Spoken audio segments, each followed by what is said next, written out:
Welcome to the Wayne Bennett Podcast, celebrating West Virginia's people, places, and the culture of Southern Appalachia. Now here's your host, Wayne Bennett. Welcome to Wayne Bennett's Podcast. My name is Wayne Bennett, and this is episode 86, and we want to give a thank you to Matt Mullins and the Bringdowns for their tribute song, and we're recording this on Black Friday, the day after Thanksgiving, and Matt had a tribute to Neil Young at the Raleigh Playhouse on Wednesday before Thanksgiving. And from all I hear, things went well, and hopefully they'll do some more things like that in the future. Our guest today is Bail Bondsman. He's a private investigator. He's an artist, an event hostess, a philanthropist, and just recently has become a pretty active writer. And glad to have you, Gary Vaughn. Hey, thank you for having me. I never was on Facebook and till about a year ago, and we decided I would get on Facebook to kind of promote our podcast. And my wife had a Facebook account, and I'd never heard of Gary Vaughn until she showed me a picture of a guy on an inflatable raft with an umbrella floating in a mud hole in the downtown Beckley. And of course, I started kind of following that, and people started referring to that as the hole, and it got quite a bit of publicity. Could you tell me a little bit about that activity? That was the Beckley Hole up at the corner of Neville Street there. I think everybody knows a little bit about the hole. Now it's a little park with some benches, and that's where they put the cardinal statues. It was empty and an actual hole, I think 8 years. Oh, right at 8 years before they finally did something about it. It made the news. I was interviewed from VVA, the newspaper, just because of that Facebook page that we made. What was funny about that Facebook page is when we made that Facebook page called the Beckley Hole, it grew bigger and had more followers than the City of Beckley page within a week. There used to be a drugstore there and Ron's Trick Shop, and there was a big fire, and the city came in and cleaned it out, after the fire, and there was that hole. And I guess the city bought it or owned it and had not done anything with it. And was that you on the inflatable raft? It was not. It was another business owner in town, though. It was Jamie Smith from Kids in the Background. They also live and work right uptown, and it was an aggravation to everybody. And the thing, like you said, caught on to all kinds of popularity. There was they were making hats, and I think one of the hats was "Make the Hole Great Again." There were T-shirts. There was even teasers. I know that the attorney John Mize had a teaser before the Super Bowl. Interviewing an inflatable camel, which we'll talk about. The camel, I don't know where that came from, but there was a inflatable camel named Ezra. And where did Ezra come from? I'm not exactly sure what started Ezra. I think someone happened to have an inflatable camel, and it all blew up from there. The city of Beckley came out and actually took it, and everyone from the courthouse saw that happen. And that was a big thing with the holes. Anybody that comes to Beckley, first thing they see, most people come to Beckley are coming for legal business, and they're coming to right there. And the first thing they see is this giant hole in the ground. John Mize, he actually had a lot of interest in that hole. His building is adjacent to that, and he offered to purchase it. He offered to help he even offered, I think, to put a movie theater on the side of his building and make it do something really great with it. The city fought him and for years until they finally filled it in. And I think the inflatable camel, Ezra, had a brother named Ezekiel, and who was of the same breed and nature, I guess. But so you think that the city, or you think that the camels were kidnapped and deflated, and we don't know where they are? They were kidnapped and deflated, and I don't think you'll ever get anybody to come off of where they actually came from. But well, there was a mention there for a while that Ezra might be a candidate for mayor at that time, but nothing ever came about, I don't think. You actually got involved in politics right around that time, didn't you? I mean, A little. Yeah. I jumped into the magistrate race a little late as a write-in, and I'd done that. There's very strange reasons why I'd done that, and I didn't expect to win that, but I was trying to take votes from other places, and it worked. So I accomplished what I set out to accomplish. Yeah, I don't think anybody's ever won a write-in candidacy in West Virginia, or very few, if any. But you ever think that you would actually enter a race and run in the future, or? Absolutely. If we've got a really good set of magistrates here in Raleigh County. Actually, we're very lucky. Doing bail bonds, I know the magistrates in many counties. We actually bond in every county now.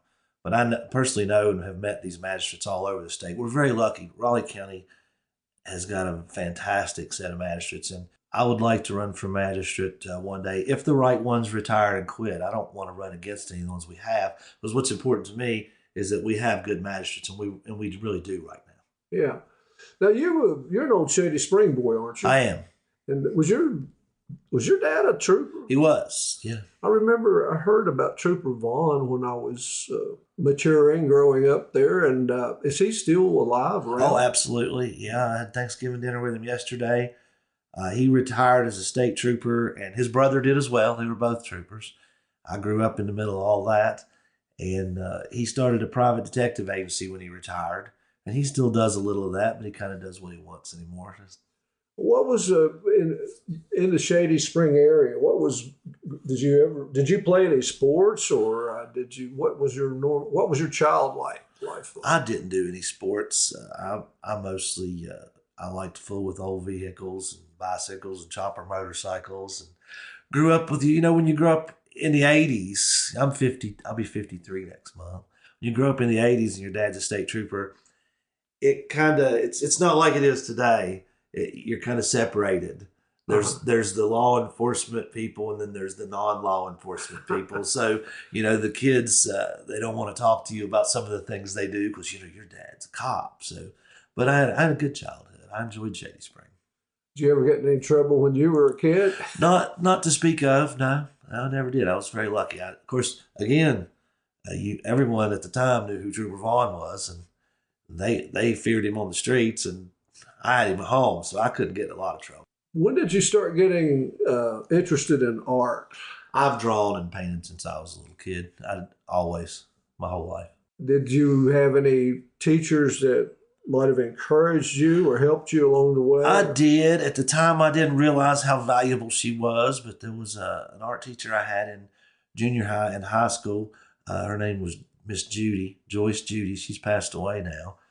We fought. We were head-to-head a lot in art class. And a funny story, a quick story is I think she was kind of tired of me in junior high because I fought her on what I wanted to do. I did more what I wanted to do than what I was supposed to do because art wasn't, it was an elective. So if I passed, I passed. If I didn't, I didn't. And when we were battling head-to-head there, and when I went to high school, she got transferred to high school. She was my art teacher in high school again. So. Deja vu all over again, I guess. But what year did you graduate from? 88. 88. When you graduated, what'd you decide to do after high school? I went straight. When people say they went straight into the military, I went straight into the military. I graduated on June 6th, and I flew out on June 7th to the Army to basic training. Well, thank you for your service. So you were, that was right around the time of Iraq. Yes, I went to Operation Desert Storm with the 101st Airborne. And how long were you in the military? About 9 years. 9 years? No, 9 years and change. Yeah. How come you didn't make a career out of it? I did. I sure wished I had. I didn't know then. We could only look back. But I was in the infantry, and the infantry's hard on you. It's hard on your body. Yeah. And I saw people in their 50s, and they were just beat up with bad knees and bad backs, and I decided to come home. Yeah. Well, when you came back, 9 years you've been in the service. What did you get into? Private detective. My dad had retired, and he had his private detective agency. And I first started working for, it's non-existent now, but Workman's Comp. I guess now it's Brick Street. But back then it was workman's comp, and I did fraud investigations for them and for CSX Railroad. I got my PI license and just had the right contacts and met the right people. And I was doing, when I was back for a year, I was probably barely a year into it. I was testifying in federal court on fraud investigations for the railroad. You still do that? I don't. I still work under my dad's license. I do a little bit of investigation, but I don't do as much of it as I used to. When did you get into Bail Bondsman? As a private investigator, many years ago, gosh, it's probably been pushing 20 years ago, a bail bondsman called me. I was living in Wyoming County, and I was a full-time investigator for an attorney down there, Tim Lapardis. A bail bondsman called me, and he was trying to find a guy. And he had looked for him and looked for him. He was getting forfeited on the bond. He was going to lose some money. And I think as a last chance effort, somebody had told him, call Gary Vaughn if anybody down there can find him. Well, I found him. The day I got called, I found the guy within a few hours. And I called the bondsman and said, hey, he's down here. I found him. I know he's in this trailer. I'm here. And the guy said, well, you got law enforcement down there if they can pick him up. So I called law enforcement. We picked him up because he had a warrant. And it just blew up from there. I started working. Within a few months, I was working for the guy. Do you have to have a license, or you have to have training, or? Things have changed over the years. You do now. Back then, any bail bondsman could hire just about anybody. It was there wasn't a lot of laws written to cover bail bondsmen, but it's changed over the years. The West Virginia Insurance Commissioner runs it now. Now it's very particular. You got to have there's a lot of P's and Q's. You got to dot your I's to do it now. Let's go back just 1 second. Let's go back to the whole minute. The sculpture that's there now is a sculpture of a cardinal. I think Jamie Lester did it. Do you think that was the best way to use that piece of property? I was pretty vocal when this went down, and I certainly think Jamie Lester is an amazing artist. What he does is fantastic, and it's a beautiful sculpture. There's no doubt about that. It's just that there's so much downtown space that is useless to us, and that's just another useless spot. The girls in the courthouse, the ladies that work there, they can't go out and sit on a park bench and eat because there are people with no jobs and just sitting out there all day long asking for money and asking for cigarettes. And that was really what got to me and the other business owners. This certainly is not just a me idea. It's all a downtown. We're just tired of, they could have done, and I didn't really have an idea for it. A lot of business owners did, but just another flat spot with park benches just seems silly to all of us.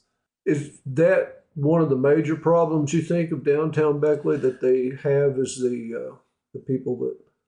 It is, and it spurs from, we've got a homeless shelter here, and the first thing people will tell you is there aren't people on the streets asking for money in Fayetteville. There aren't people asking for cigarettes in Lewisburg, and that's true, but Lewisburg doesn't have a homeless shelter the size of ours, and they don't have a soup kitchen in the middle of downtown giving out free food. So it's a compilation of a lot of problems, but it all ends up the same. People don't want to walk downtown. Yeah. But you think those places are okay if they're somewhere else, actually? My goodness, if you're on my Facebook or your wife's on my Facebook, I'm all about helping people that need help. I'm constantly in the middle of something. Yeah, we'll talk about that a little. Some kind of a charity fund, fundraisers. But I'm in a unique position. I've been kicked off of Facebook, and I've had people unfriend me on Facebook for my position of the people downtown. Because I do what I do, and because I'm so close with law enforcement, and we work together all the time. We're always looking for someone, and we work together all the time. The general public don't realize the people we're feeding and the people we're housing here. They don't have to be homeless. They don't need to be homeless. The vast majority of them choose their lot in life. And as long as we're feeding them and giving them a place to stay, and you're giving them cigarettes, you're giving them money out there, they're going to keep doing what they're doing. The vast majority of them are criminals. I know them by name. They have long criminal histories. They're arrested all the time. They get government assistance enough that they could rent, and some of them do rent, but they're booted out of so many places they can't rent anymore. By the 10th or 11th of the month, they've spent that check on beer and drugs, and they're counting on this free food and us to get them through. People need to realize that there are people that need help. My goodness, help them, please help them. But the vast majority of them in Beckley, they're doing exactly what they want to do. Yeah.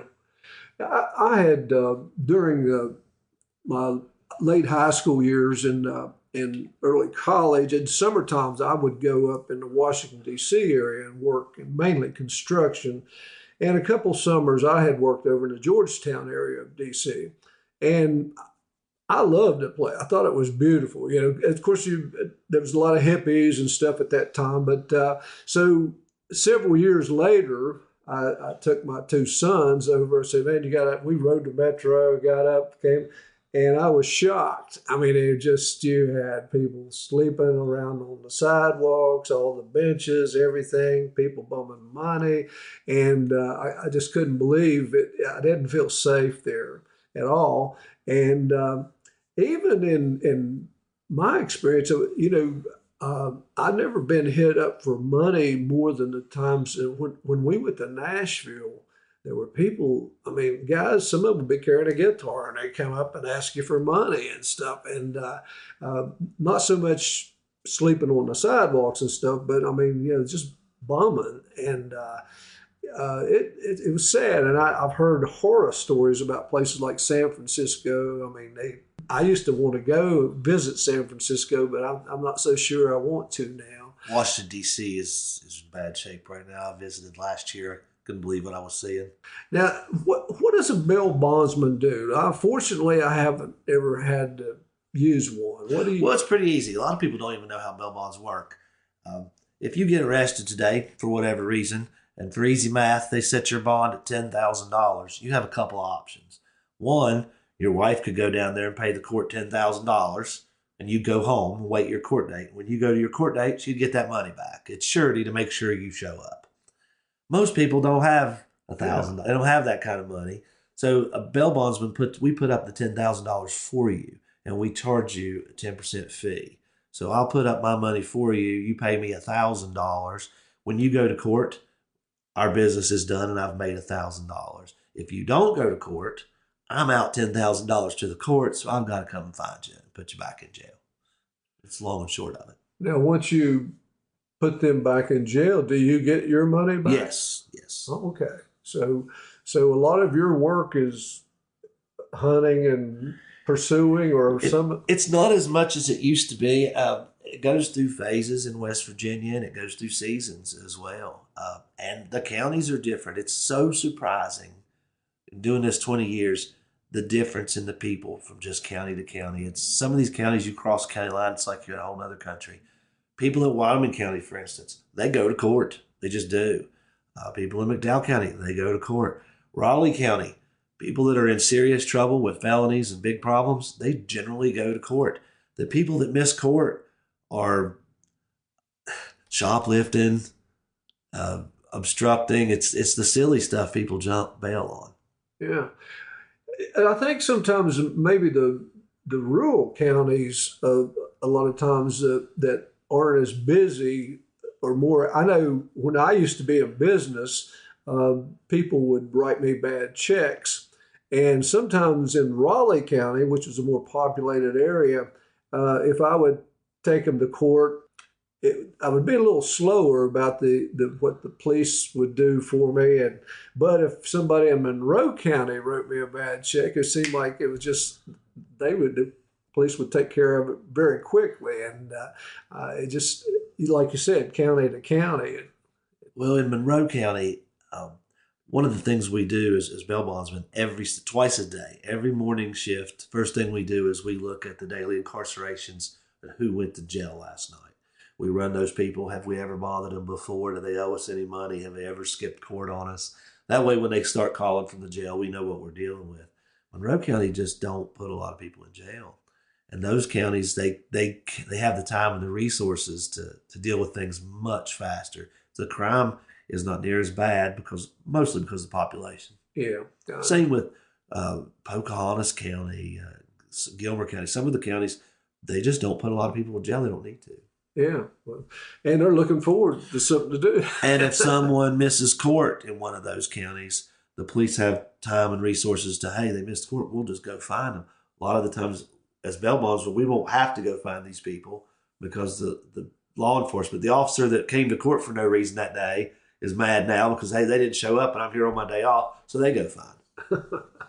Another thing, what kind of music did you listen to when you were growing up? Oh, I've always been a hard rock and heavy metal fan. I heard you didn't like country music too well. I don't know where you heard that. I'm just not a fan. I like the old country. I do too. I love old country, actually. I think that the old country music singers, if they were alive today and ran into all these new country music guys in Nashville, I think they'd beat them up and throw them across the county line. Yeah, I didn't, when I was growing up, I liked Motown. And then as I got older, I started liking country, and I loved Merle Haggard, George Jones, seen all those guys live. I thought Merle Haggard was one of the greatest writers that ever lived. But now I still listen to radio programs like 100.7 radio. They play the old classics, and I just don't really like the newer guys. Blake Shelton I can handle every once in a while, but most of the guys I don't like. But they're not making all the old guys are dying off, and they're not making any new ones. But well, we got the XM radio, so I can still find the channels that play the good stuff, and I don't have to listen to them. You listen to Willie's Roadhouse, I'm sure. If I listen to country on XM, it's Willie's Roadhouse. As a matter of fact, some of my friends laughed at me. We were had a little get together last month, and I had pulled my truck in the yard and turned on Willie's Roadhouse. So I mostly did that because most of my friends are like country music, and they're like, "We can't believe that channel even works in your truck. Does it even come on?" But you mentioned hard rock. The most of the musicians around the Beckley area, they don't play hard rock or anything like that because most of them tell me it's not marketable. It's not. Yeah. No, it's not. They play all the popular, the mainstream classic rock and roll, and that's what you got to play if you want people to come out and see you. Yeah. You gotta go play what the public wants. But well, listen, Gary, our times is just about ran out. We're gonna. We got a lot more to talk about. Can I get you to come back? Absolutely. And I'm enjoying this. And anyone else that would like to be on our show, you can contact me at awbennett50@gmail.com, and we can get you on here. And until next time, remember, if you're not dead yet, you're not done yet. Until then, God bless you.